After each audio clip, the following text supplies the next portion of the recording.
En manchette aujourd'hui, Louis-Vincent Barthes, le marin, écrivain. Bonjour à tous et bienvenue à votre bulletin d'information sur les ondes de CTRB, votre télévision locale et régionale, aujourd'hui le 27 mars.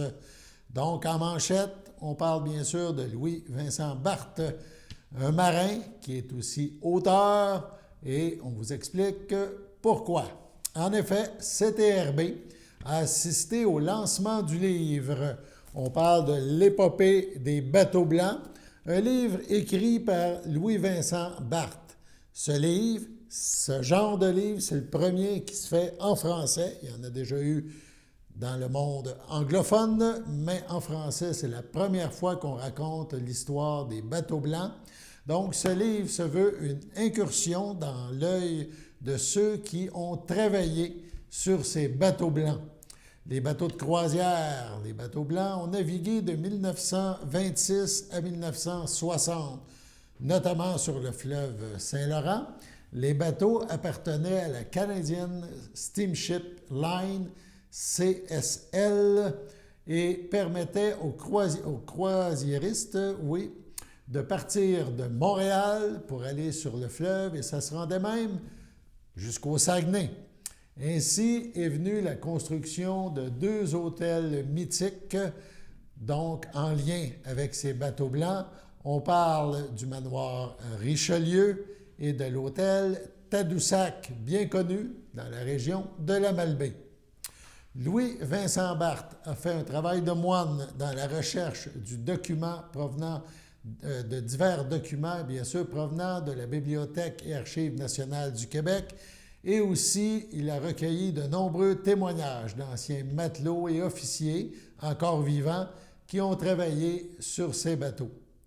Dans un premier temps, on va écouter une personne qui a assisté à ce lancement, Jean-Luc Barthes, le maire de Saint-Ignace, puisque notre écrivain marin est un résident de Saint-Ignace. Donc, le maire Barthes était présent lors de ce 5 à 7. Bonsoir à toutes et à tous. C'est un réel plaisir de vous accueillir à Saint-Ignace de Loyola. J'aimerais d'abord remercier Louis-Vincent qui a choisi de lancer son 2e livre dans sa communauté. C'est bien connu, le développement de la municipalité de Saint-Ignace de Loyola a été influencé par sa proximité avec le fleuve Saint-Laurent. On parle d'un joyau naturel qui a forgé notre identité. Il a fait des Loyauloises et Loyaulois une population fortement caractérisée par son histoire maritime. Une population qui se distingue par son sentiment d'appartenance et par la fierté de ses origines. Dans ces mots, Louis-Vincent nous livre avec passion des connaissances et des expériences bien précieuses. Son ouvrage contribue à la valorisation de notre culture et de notre patrimoine. Au nom du Conseil de la municipalité, je tiens à lui livrer notre plus sincère gratitude pour cet engagement à faire connaître notre héritage. Félicitations pour la qualité de ton œuvre et tous mes vœux de succès pour la suite. On parle d'un livre de plus de 200 pages, très illustré, plusieurs photos d'archives qui rappellent l'épopée des bateaux blancs. Louis-Vincent Barthes, prenant le micro lors de ce lancement, a bien sûr remercié sa famille et les gens qui l'ont accompagné dans ce beau projet. Bon, le mot-clé aujourd'hui, c'est « enfin ». Enfin, parce que je peux dire merci à des personnes qui ont été importantes pour moi dans tout ce processus-là. Je remercie ma conjointe, Marie-Hélène Gauthier.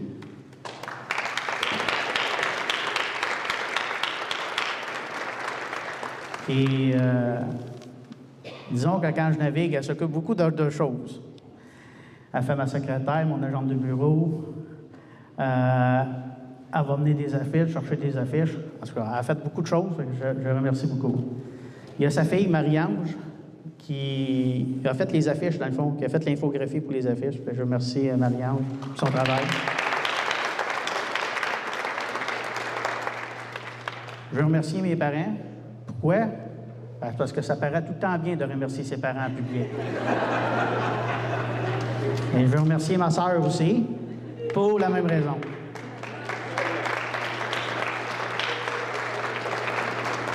Mais farce à part, mes parents et ma sœur m'ont tout le temps soutenu dans mes multiples projets depuis les 25 dernières années, de force ou de gré. Enfin, aussi, ben, c'est vrai, il y a mon fils là, qui est à Edmonton, je crois. Salut, Augustin. Je remercie mon fils, il va être content parce que, ben, je le dis aussi dans mon livre, mon fils, avec mes multiples recherches, il m'a accompagné quelquefois aux Archives nationales du Québec et à la Grande Bibliothèque. Il aimait bien ça, bien ça. Il était content. Fait que je remercie mon fils. Enfin, le livre, L'épopée des bateaux blancs. Pourquoi enfin? Parce que c'est le premier livre en français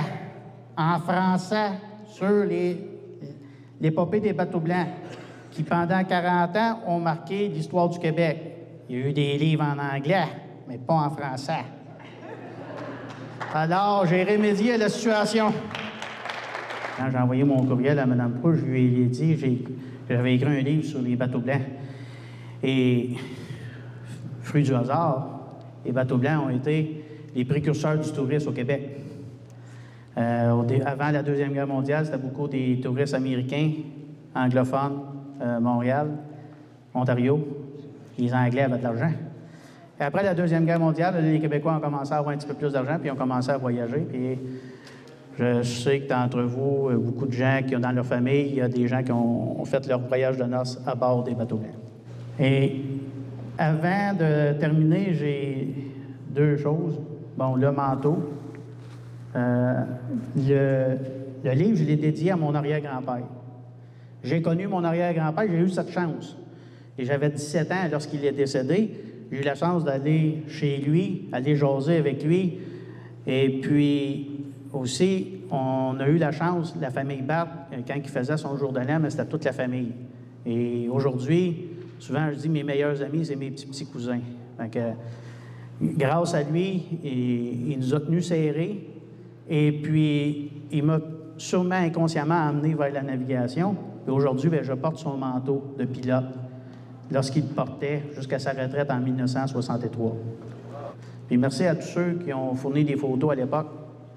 Grâce à vous, bien, il y a un beau livre qui en est sorti. Lors de ce lancement, CTRB a aussi rencontré deux marins qui, à l'époque, ont navigué sur ces bateaux blancs. On parle de messieurs Étu et Valois. On les écoute. Je suis en compagnie de M. Étu. Vous avez quel âge, M. Étu? 86 ans. 86 ans. Et M. Valois? 83. Pardon? 83. 83, OK. Vous avez pratiqué votre anglais sur les Ben bateaux oui, blancs? crime, on parle Vous anglais. parler anglais, c'est ça, il n'y a pas de problème. Avez-vous travaillé ensemble sur Non. les bateaux? Jamais, non? Non. Vous aviez chacun votre bateau? C'était Lui, quoi vos postes? lui, il était sur le deck, puis moi, j'étais sur l'engin. OK, vous étiez Non, dans non. les machinistes, là, qu'on appelle. Dans Le monsieur, les c'était machines. c'était un casse à l'huile. OK. Moi, j'étais un officier. OK, OK. Excuse, sérieux. Non, non, il n'y a pas de problème. Mais avez-vous travaillé sur le même bateau? Non. Jamais travaillé? Non. Moi, j'ai travaillé sur le Tadoussac, mousse, puis officier. OK. Puis pilote sur le Saint-Laurent. OK, par la suite, pilote sur le Saint-Laurent. Oui. Et vous, Moi, M. j'étais un été sur Saint-Laurent, assistant boucher. J'ai été 3 étés sur le Chenieux, chauffeur. OK. C'est des bons postes. Dans le temps, c'était-tu par passion qu'on allait travailler sur les bateaux? Oui. De père en fils, c'était-tu des jobs? Pour moi, oui. Mon père était 24 ans. Là. OK. Que c'est lui qui vous avait suggéré d'aller travailler sur les Oui. bateaux blancs. Quand j'étais sur dos, là, j'avais mon habit de matelot, j'allais à bas du Saint-Laurent, là où est mon père. J'étais assez étonné à ma mère, elle ne me restait pas à la maison. OK. Elle m'en emmenait, elle m'avait fait un petit habit de matelot. Quand elle est à bord, là, les matelots, hein, je m'en allais dans le chose des matelots, là, il y avait du fun, hein, avec moi, là. Puis vous, monsieur Étu? Ben, moi, j'étais jeune. Mes frères ont travaillé là. Mes oncles, c'était de famille. On était 5 marins dans la famille. 5 marins. C'était des belles professions dans ce temps-là? J'ai fait 40 ans, madame. Non, mais c'était valorisé. Oui, Quand les oui, gens voyaient oui. passer des bateaux, puis On avait de l'argent, c'était intéressant. OK. Puis il y avait des belles filles. Né en 1978, Louis-Vincent Barthes a grandi à Saint-Ignace-de-Loyola, aux abords du fleuve Saint-Laurent. En 2004, il obtient son diplôme de navigation à l'Institut maritime du Québec à Rimouski et son certificat d'officier de navigation. En 2008, il devient premier officier. Son métier l'amène à naviguer à l'international sur la côte est du Canada, dans le bassin des Grands Lacs et sur les fleuves Mackenzie et Saint-Laurent.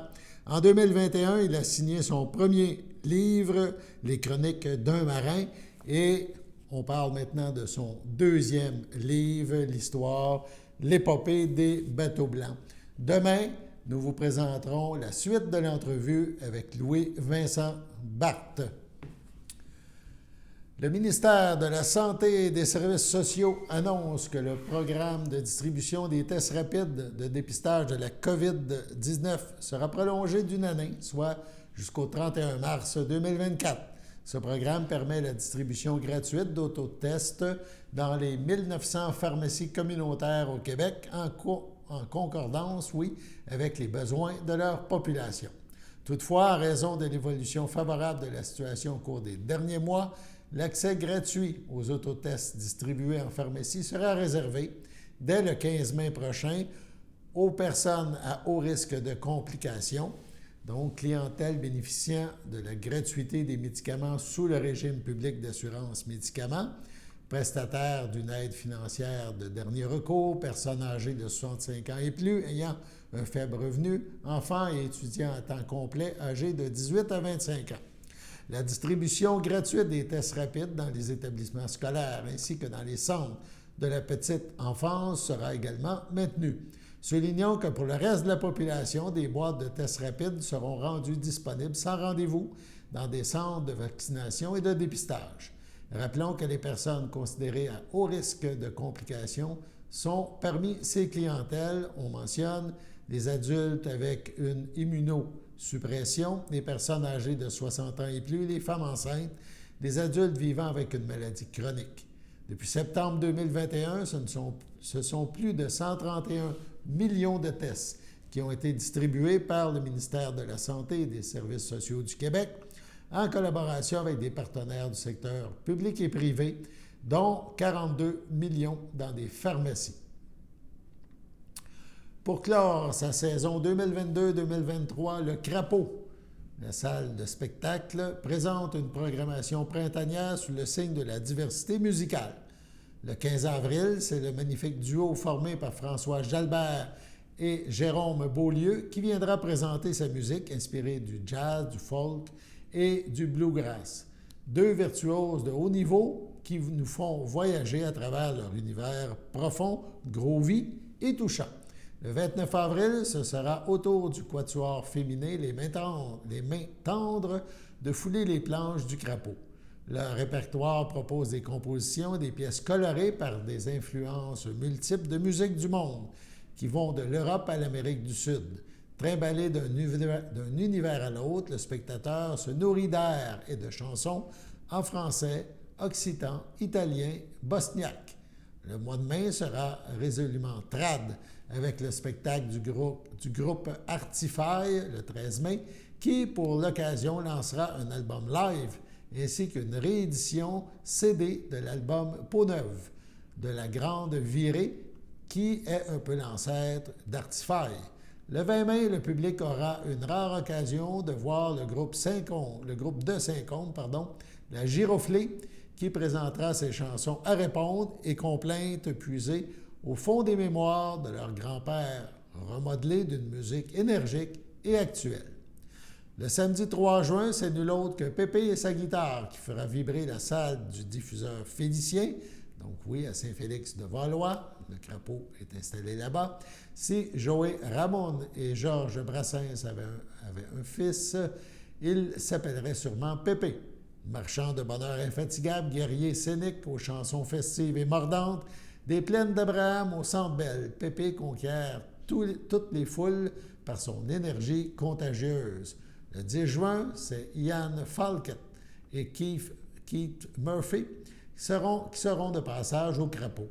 Les deux guitaristes-chanteurs ont des décennies de concerts à leur actif, soit avec leurs trios respectifs, Gentilcorum et Nightingale, soit comme collaborateurs de musiciens de renom.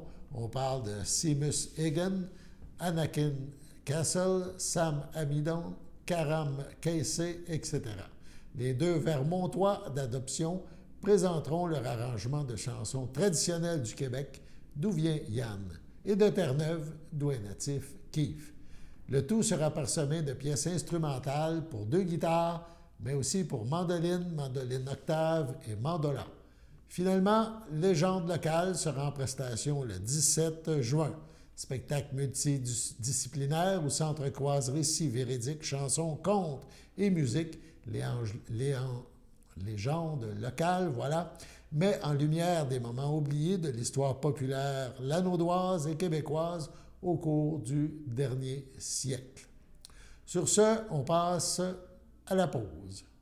Chers téléspectateurs, vous êtes cordialement invités le samedi matin dès 9h30 à notre bingo télédiffusé de nos studios de Berthierville. Depuis plusieurs années, nos adeptes de la télévision régionale se sont divisés un montant de 600 $, disponible chaque semaine lors de notre joute de bingo à CTRP. Un amical animateur et ses joyeux compères, dont un technicien et deux bénévoles, partagent tour à tour cette émission dans le but de vous agrémenter durant 60 minutes. Un moment de plaisir qui pourrait s'avérer payant pour vous. Vous pouvez donc vous procurer les cartes de jeu chez les dépositaires participants et j'ai nommé à Berthierville, le dépanneur Formule 1 et le garage Pétroté, sur la rue Gilles Villeneuve, le marché IGA Extra sur la rue Gabrielle Brissette, le marché Métro sur la rue Notre-Dame et la pharmacie Proxime sur la rue Frontenac. À Saint-Ignace-de-Loyola, le dépanneur Esso sur la rue de la Traverse et le marché Aldo sur le rang Saint-Michel. C'est donc un rendez-vous hebdomadaire chaque samedi matin dès 9h30 sur les ondes de CTRB, votre télévision régionale et communautaire, maintenant en haute définition. On vous attend donc en grand nombre et toute l'équipe vous souhaite bonne chance. Si vous voulez participer aux activités offertes au groupe d'entraide en santé mentale Berthier-Lavaltrie L'Envol, plusieurs options de transport gratuits vous sont offertes. Le covoiturage, le transport avec un bénévole du CABA ou le transport adapté. Le territoire desservi, Berthier, Saint-Cuthbert, Saint-Norbert, Sainte-Élisabeth, Les Îles, Sainte-Geneviève, Lavaltrie, Lanoraie et Saint-Barthélemy. Contactez-nous pour plus d'informations.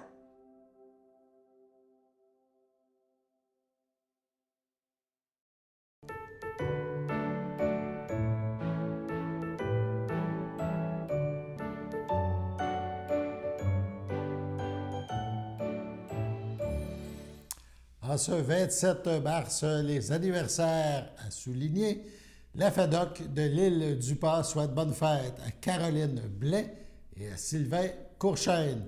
C'est votre anniversaire aujourd'hui, 27 mars. Toute l'équipe de CTRB se joint à moi et vous souhaite bonne fête. Déjà un an que le marché Brandon a ouvert sa toute nouvelle boutique au 401 rue Masquinongé à Ville-Saint-Gabriel. Une grande variété de produits locaux est offerte dans un environnement des plus attrayants. On vous invite à découvrir cette boutique ou célébrer avec les responsables mercredi 29 mars de 10h à 18h à l'occasion d'une journée porte ouverte. Ce sera une magnifique occasion pour vous de découvrir et de déguster des produits de nos artisans locaux. Donc, c'est un rendez-vous. On rappelle que depuis sa création, il y a 12 ans, le marché Brandon a connu un essor considérable, notamment avec sa boutique en ligne, qui était alors plutôt avant-gardiste, donc jusqu'à sa boutique actuelle, où on peut mettre en valeur plein de produits, les produits de nos producteurs. Donc, la présidente du marché Brandon, Odette Sarrazin, vous invite. Journée porte ouverte, 29 mars. On vous invite en grand nombre, on vous invite à amener les membres de votre famille, vos amis, et à leur faire découvrir cette opportunité que vous offre le marché Brandon. Le Frontenac vous invite pour son prochain spectacle, un souper-spectacle, et CTRB est heureuse de s'associer avec le Frontenac, cette salle de spectacle de Berthierville, et fait tirer une paire de billets par spectacle. Le prochain aura lieu le 1er avril. On le rappelle, c'est un hommage à U2. Pour gagner une paire de billets pour ce souper et spectacle, il faut téléphoner, composer le 450-836-5103, indiquez votre nom, votre numéro de téléphone. Le tirage aura lieu le 30 mars, donc encore quelques jours pour y participer. On regarde un extrait du spectacle hommage à U2.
Allons à la pause.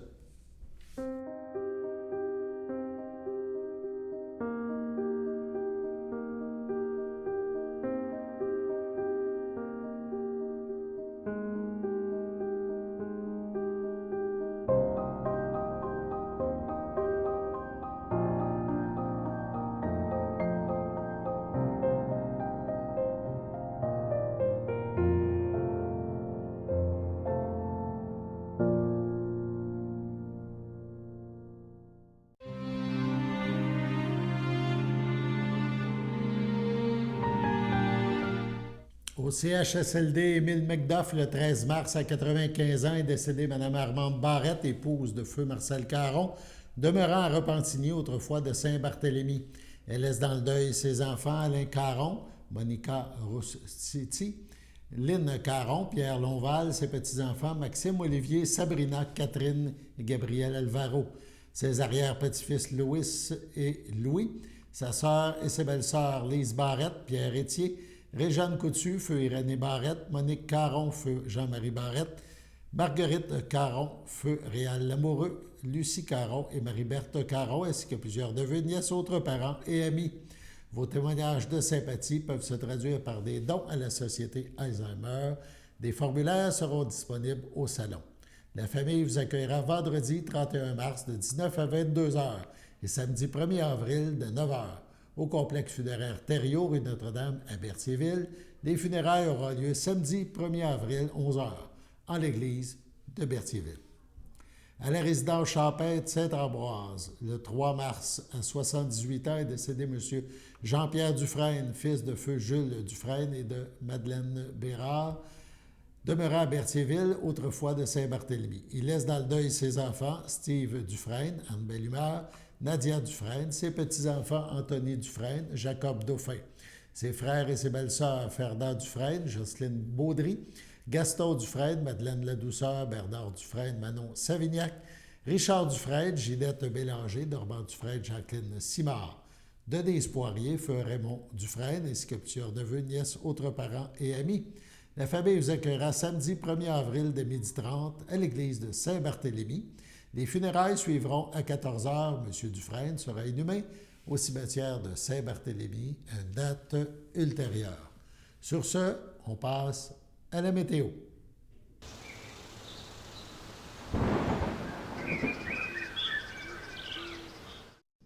Bienvenue à votre météo de cette semaine. Aujourd'hui, lundi après-midi, ce sera un ciel variable, température de 7, un temps ressenti de 5.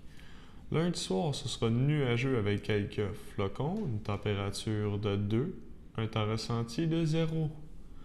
Lundi nuit, ce sera nuageux avec éclaircies, une température de -2, un temps ressenti de -6. Mardi matin, ce sera un ciel variable, température de -2, un temps ressenti de -6. Mardi après-midi, ce sera un ciel variable, température de 5, un temps ressenti de 3. Mardi soir, ce sera plutôt nuageux, une température de 1, un temps ressenti de -1. Et voilà, c'était tout pour votre météo. Nous vous avons présenté sur les ondes de CTRB, votre télévision locale et régionale, les actualités en ce 27 mars. Au nom de toute l'équipe, Alain Bellumeur au pupitre, on vous remercie d'être à notre écoute, de suivre avec intensité les activités qui se déroulent chez nous. On vous invite à être des nôtres demain pour la prochaine édition de notre bulletin d'information. Sur ce, bonne fin de journée. À demain.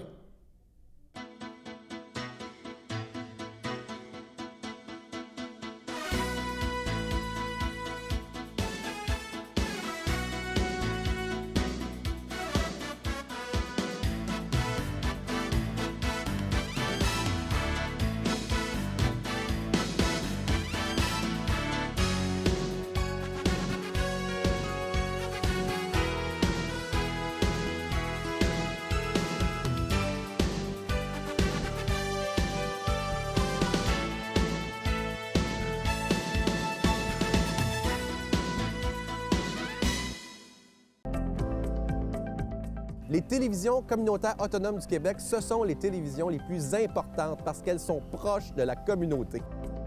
On veut encourager des gens qui parlent de ce qui nous intéresse, mais aussi qui participent au développement local. Mais c'est fini le temps là, où on allait lire une affaire qui a été écrite avant hier au bout du monde. Non! Tu veux savoir ce qui se passe chez vous? Bien, ma télé préférée, c'est la télé autonome communautaire. C'est ici que ça se passe.